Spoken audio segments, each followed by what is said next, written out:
Good afternoon, everyone. Welcome to the chat show where we talk about empathy, employment, and innovation with well-known leaders from the staffing industry, from the disability community, and the research world. Today's my guest is Dr. Michael Lewis, a well-known researcher from the university, distinguished professor of pediatrics and psychiatry, and a director of the Institute for the Study of Child Development at Rutgers Robert Wood Johnson Medical School.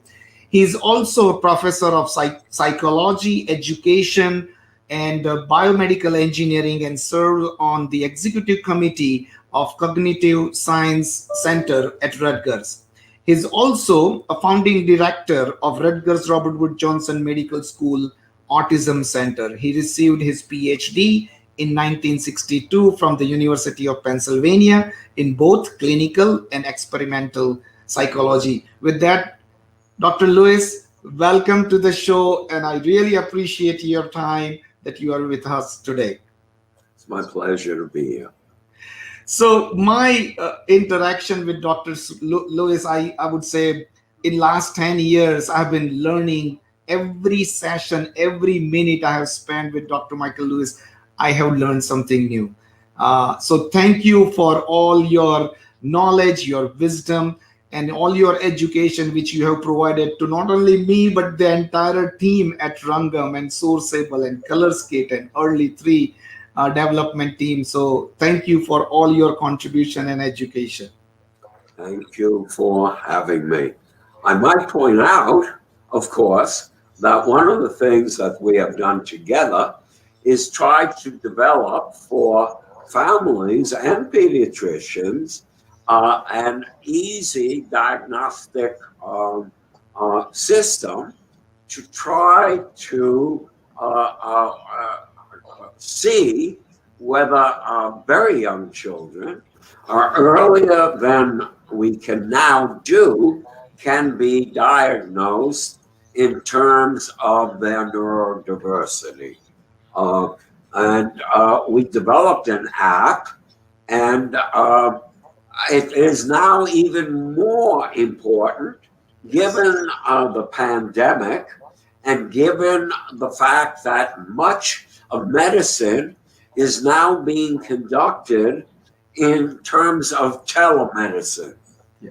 That is to say, we can not only have a conversation, but if you would come to me for clinical advice, I might in fact be able both to diagnose as well as to offer help in where educational experiences might be best for the child.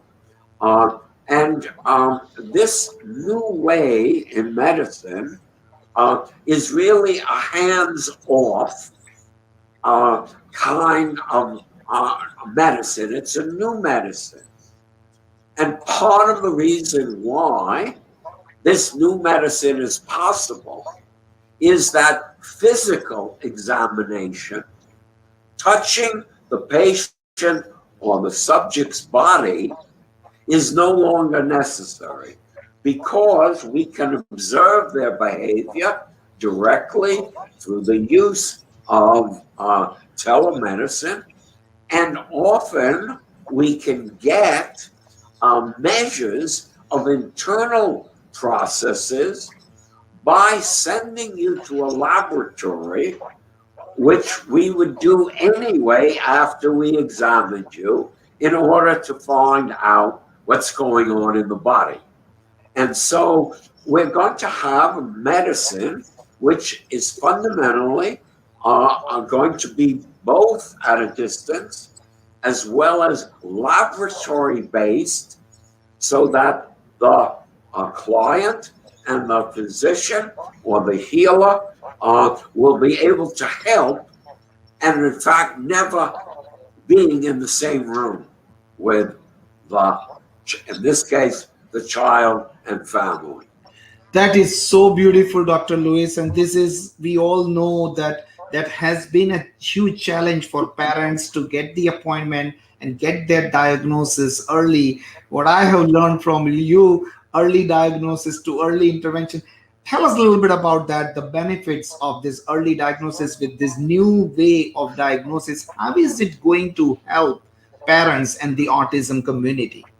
Well, as in all of medicine, there are really several features, which of course pick up on your theme of empathy, of education, and employment. Um, uh, the and it's very simple. The earlier that we are able to diagnose some kind of behavior or medical difficulties, the earlier we will be able to treat it, and the earlier that we uh, will get results. But this is a very important question that you ask.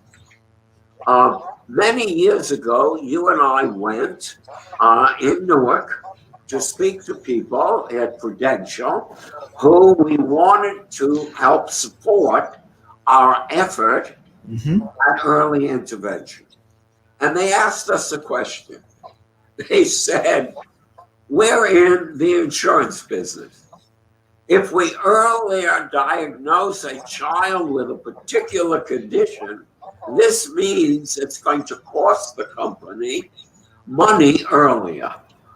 Can you demonstrate that the earlier you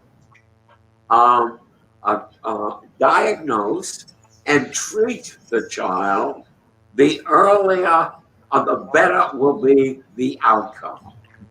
A very important question they asked us. It Mhm. has taken us a long time to examine the literature, and in fact, we are nearly finished with a paper which in fact shows that early diagnoses and early treatment of the autism spectrum children, the greater the likelihood that they will end up uh, being capable of being in regular classrooms, even though there is neurodiversity. And that has been very hard to demonstrate, in part because most studies do not have an independent measure of the parent's success. One of the Mhm. things we've learned is that parents are very optimistic. They really want to see their children, and especially children with diversity, neurodiversity, performing better. And it Mhm. turns out that they tend to see things which, in fact, are more their desire to see than, in fact, reality. So, what we need are really independent measures, not of the parent's observation, independent observation of the children having being early placed in educational environments. And we now have enough data collected from a variety of other investigators so that we could do an analysis. And in fact, the conclusion that I can tell you today, because I know this occurred 5, 6 years ago, Yes. in today, I can tell you that in fact, the earlier the child is diagnosed as being on the spectrum, the autism spectrum, the earlier the child receives educational experiences, the greater the likelihood that the child will profit from early diagnosis and early education. And not only the child, of course, the whole family. So I'm ready with you to go back now to Prudential and meet with them and present them the data, which will say, in fact, you have to help us to try to diagnose earlier the neurodiversity so that, if need be, we can in fact treat them earlier and in fact have greater success. So it's a very good story, and I'm very happy to be able to tell you about this story after such a long period of time. Dr. Lewis, this is exactly what I appreciate and enjoy. Whenever I talk to you, I learn something new. This is a brand new learning for me. So thank you for sharing that. That's a great news for the autism community because and the parents, because this is something was a hurdle we faced few 6 or 5 6 years ago. And if we have those evidences, we would love to enhance this whole system so that we can make that bigger impact. And as you know, our goal is to help these individuals as they go towards the adulthood. How do we help them meaningful jobs and employment? So this is all going to impact pretty much the complete life cycle. Oh, I suspect so. I suspect that indeed, and I think before I say that, I think you're absolutely correct. I think that we have focused too much energy on trying to diagnose neurodiversity as early as we can. I understand and appreciate that's important to do, especially given that an early educational experience lets us know that we can, in fact, respond to the needs of the child and the family. But it's a lifelong occupation that we are engaged in. And employment, that is to say, looking at these children once they have finished the educational experience. I call even adults children because in my mid 80s now, almost everyone is younger, and my children who are 50-year-olds, they are still children to me. So sometimes I say children when I really mean adults. But education is critically important because we know that, and we've always known that. But employment, we haven't appreciated. In most cultures, the emphasis to employ people in meaningful jobs in which they can feel good about themselves is lacking. We don't have a good employment system in this country, in the United States. And I imagine we are not alone.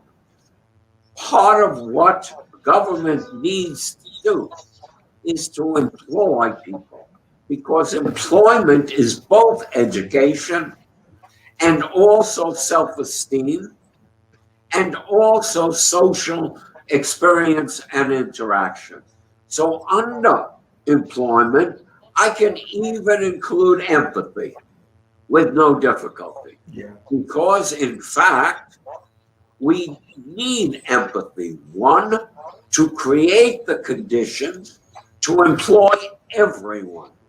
Everyone needs a job that they can help with, feel good about themselves, and increase society and the beauty of the society. I live in Manhattan, and Manhattan is not beautiful because there are too many people and too close, and we don't have people who will clean the streets. Meaningful job. We don't have people who will work in our parks. We don't have people. We don't have jobs. We have plenty of people who would feel good about themselves after a day by cleaning up the garbage left by people in public parks. So full employment really needs to be a societal goal. And that obviously includes employment of people in the entire spectrum of activities. We tend to think of employment of people with particular skills, but that's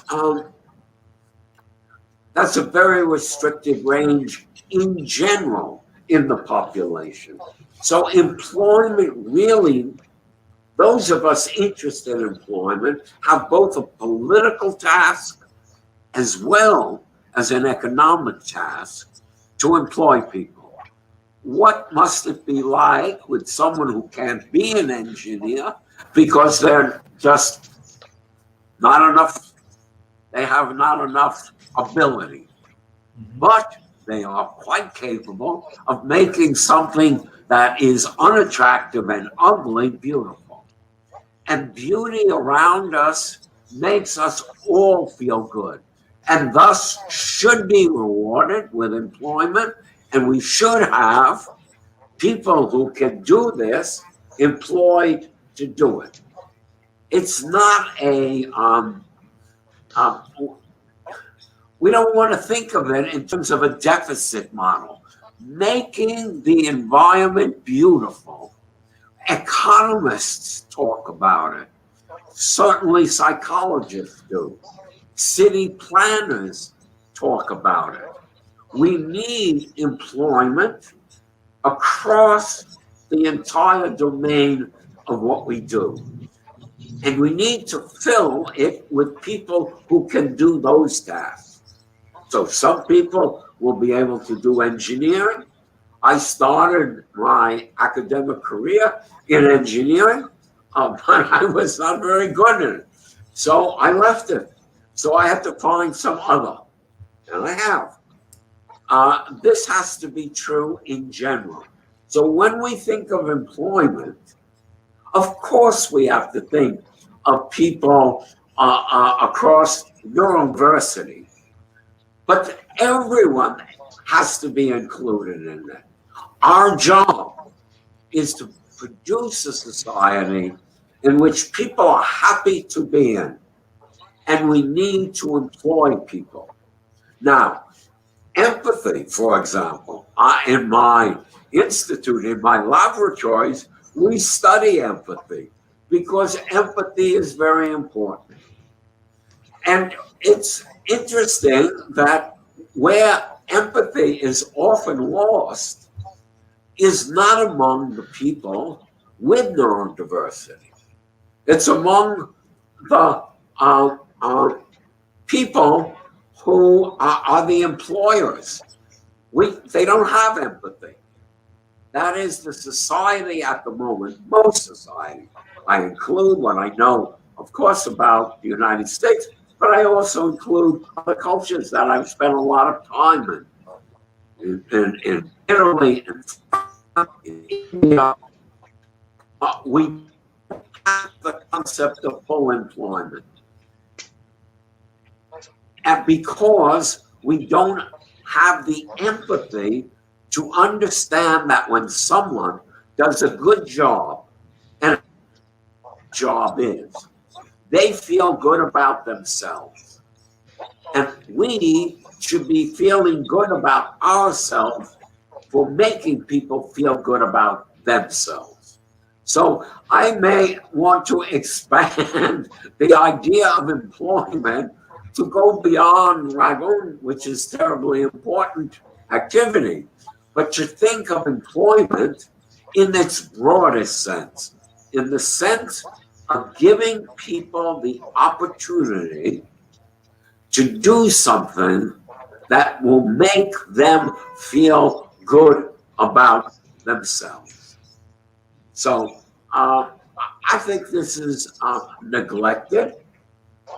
Clearly, we need engineers. Clearly, we need people with specific skills, but we cannot neglect the other needs that we have, which is to walk through our environment and that it be attractive, that it not be shabby, that people can paint the sides of walls, posters can be put up. There are so many employment opportunities, but we don't think about that need. And I know that I've been working with some of the people at Rutgers and Kazap, where they are trying to develop a model of group living and employment within the university. And the important, that's so important, I cannot begin to say, because we do have education from age 5 to age 18, which is required, but we live much longer than 18. So if you think of employment, education, and the next employment takes up much more of the life space. We need to find, and this goes for people at all ages and in all aspects of life. There is a wonderful study done many years ago by a Harvard professor, and she took two environments with elderly people. And in one environment, the people are given a plant and told their job is to take care of the plant, water it, take off the dead leaves. And in the other group, they were told, we're going to give you a plant, but we are going to take care of it. You don't have anything to do. So both groups had a plant in their room. They were elderly people, and they looked to see how long they lived and how happy they were. And lo and behold, the group who were assigned to take care of the plant lived longer and were happier than the group that didn't have to do anything. So it wasn't the plant, it was taking care, it was having a job, doing something. So employment turns out to be extraordinarily important. And I feel this way, I must say, for people with neurodiversity, with people with physical and mental differences. Everyone alive enjoys and can profit from employment. Doing something and being able to do it well is the secret of a successful life. Once we understand that, once we appreciate this, once we can get government and industry to understand that even in a manufacturing environment, for example, making the environment attractive will increase productivity, will increase ultimately product, economic advantage, even if we have to pay extra people to in fact make it and keep it as beautiful environments. And I don't mean beautiful, I mean clean and neat. And we know more about this than most people understand. That is the effect of employment. If we understood it, we would have more empathy, in fact, to make sure that neurodiversity, people on the autism spectrum, all sorts of people have meaningful work that they can derive satisfaction from. Education is important. Early diagnosis is important. I don't want to discount these at all. They're terribly important. I have spent 60 years, 1962 to 2022, is 60 years as an academic. And the truth of the matter is, while I have been involved in education and diagnoses and treatment, uh, um, perhaps now my new job should be figuring out how to make the environment better and to employ people to do that. So that's really my new message. So beautiful, Dr. Lewis. Oh my God. I literally, couple of times, I literally had chills in my body because what you have taught me and the whole Rangam team in years, I call this employment for everyone, promoting employment for everyone. And it's about how this organization and companies can create the right environment so that we can really absorb these individuals, neurodiverse talent, and have them with the meaningful job. So thank you for all this amazing knowledge, and I felt like there was a very powerful flow of empathetic energy was coming towards me. So I didn't want to interrupt you. I made a lot of notes, but I'm lost now. Well, it seems to me that there's a growing awareness of the importance of employment. And perhaps one of the jobs that we need to do is to go into industry, whether it be manufacturing, whether it be research and development, whatever, and say, here is your environment. How do we make this environment a better place? And I'll tell you why I think we've become aware of that. Because during the COVID SARS epidemic that we have just spent a year in, we have separated ourselves, our work, our employment, and being in some place. Yeah. So we begin to have an idea that we could affect environments, and it won't change the job, but will make people much happier. Now, I am a distinguished professor, actually called University Distinguished Professor at Rutgers. And when anyone gets to be a distinguished professor, there had to be meetings, and Rutgers is located across the state of New Jersey.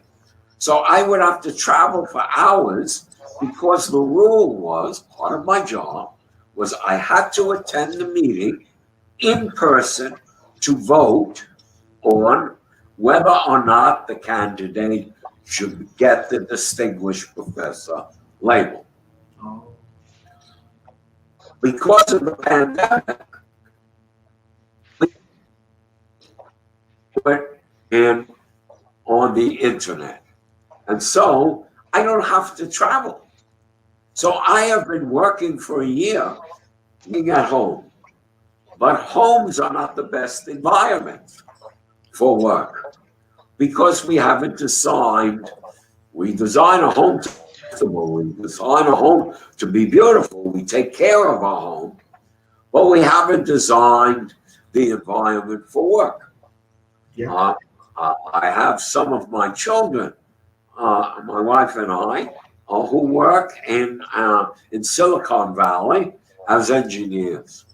And they work in huge rooms. There could be 500 people, each with a computer, with earphones on, sitting next to each other, but having no interaction. All that stopped for a year, and everyone worked in their own home. And we're still trying to understand, how has that worked?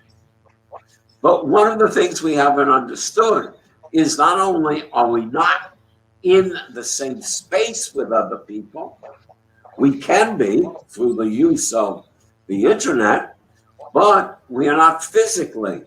How important is that? Not for employment only, but for the well-being of the person.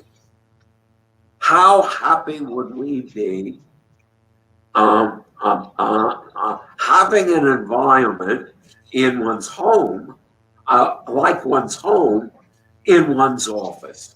So, as you know, for me, my office, I spend so much time in it. So I've tried to make my office beautiful. That is to say, pleasant to be in. Not to show off, but because I can work best when there are things around me that are attractive to me. We need to think about these kinds of things when we're talking about neurodiversity, when we're talking about and differences. Now, Dr. Lewis, on that line, I'm just curious to know that is there any research out there that, with having the meaningful job is really helping them with their condition and other impacts? If not, that can be an area, because this is the area where we are working. Companies are now more and more open. We have built a framework where, as you rightly said, they create the right environment so they can be successful. But as we build this model, how do we show this to the world and say it is really helping them in a other indirect way also? That's a good question. It's a good question. Everyone has beliefs. But I have spent 60 years as a scientist, so my job is to prove it. Even though I believe it, I cannot ask everyone to simply accept an expert's opinion. Right. Well, for example, if you ask the question, how many days do you take off because you are feeling unwell for whatever reason?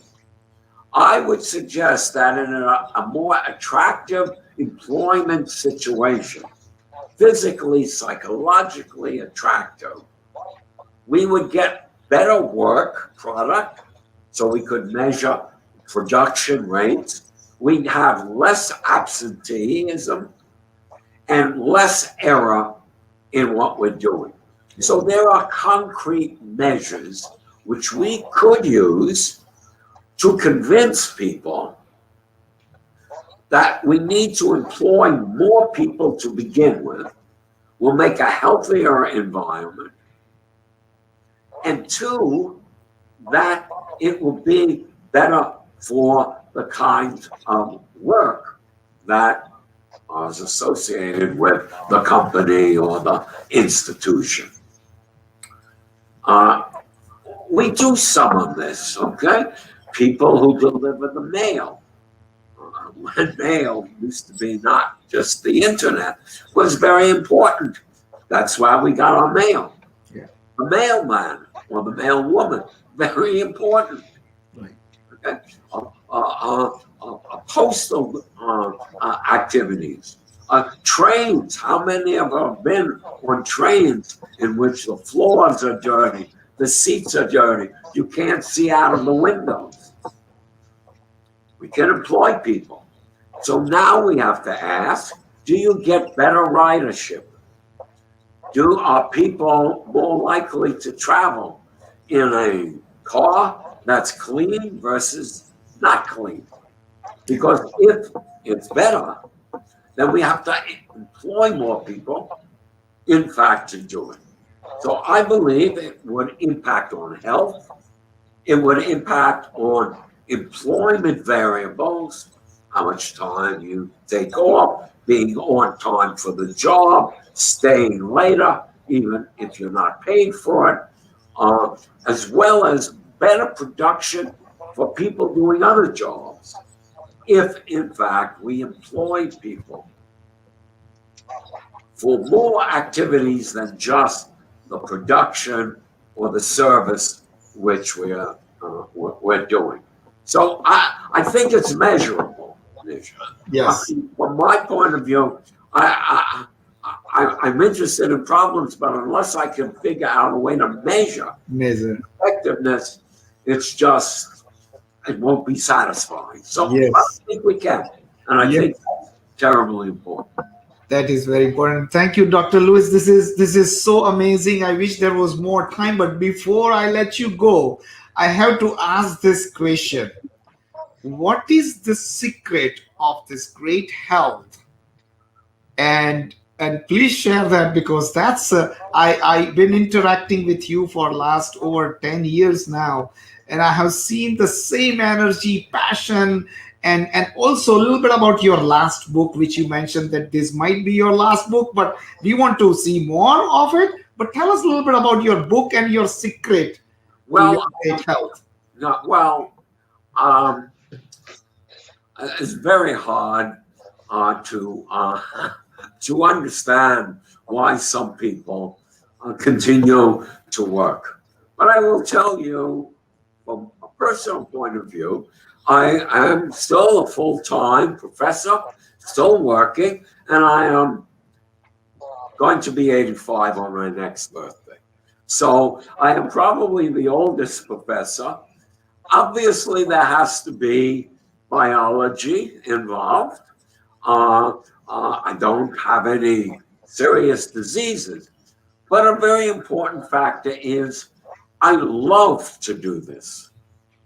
I have enormous pleasure in, in my employment, in working, in training young people now.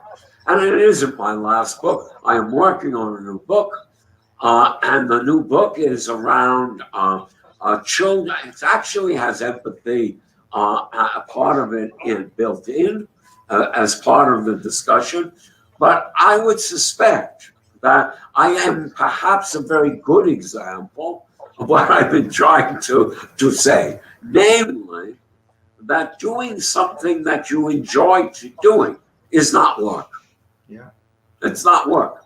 yeah, And the great advantage has been that because I live in Manhattan, but my work is in New Brunswick, New Jersey, all over the world, I can do most of it by just sitting in my study in New York City, and so there is an advantage, of course, for the whole new technology that we have. Um, other than that, I have no idea. It's my family of origin did not live very long.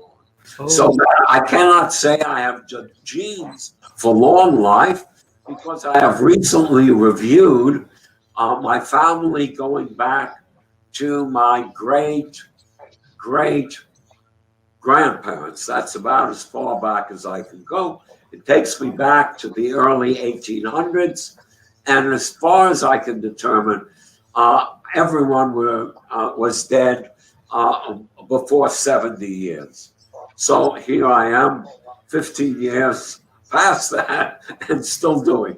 So I have no idea. But I must say that as soon as I find that I don't enjoy it, then I will stop. that is so true. That is so true, Dr. Lewis, and that itself can be a research that people who work, who do the things which they like to do, and it has a whole different impact. And I feel the same way, Dr. Lewis. What we've been doing at Rangam, it's not work, it's just I enjoy each and every moment of my day, and this is a perfect example. Last 30 minutes I've been enjoying this conversation so much, and I wish there was more time, but I would love to catch up and continue our conversation offline. But for today's session, Dr. Lewis, thank you so much for sharing your wisdom and just doing amazing work for the whole world. And we truly appreciate all your contribution to the world of disability, world of autism, and thank you for sharing all your wisdom and knowledge with us today. Well, thank you. That's very rewarding to hear.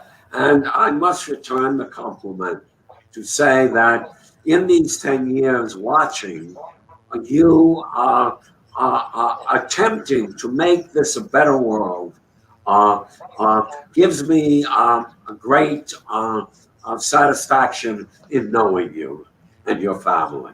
Dr. Lewis, that is very, it's big, it's huge for me and the entire family and Rangam. So thank you for that compliment, and we really appreciate it, Dr. Lewis. Thank Have a you. safe and a healthy 2021. I would love to continue this conversation, and thank you again for your time. And thank you everyone for joining us in today's session. We will continue our conversation on empathy, employment, and innovation every Wednesday at 2 o'clock. Till then, have a safe and healthy remaining of the week. Thank you, everyone. Thank you, Dr. Lewis. Goodbye. Bye bye.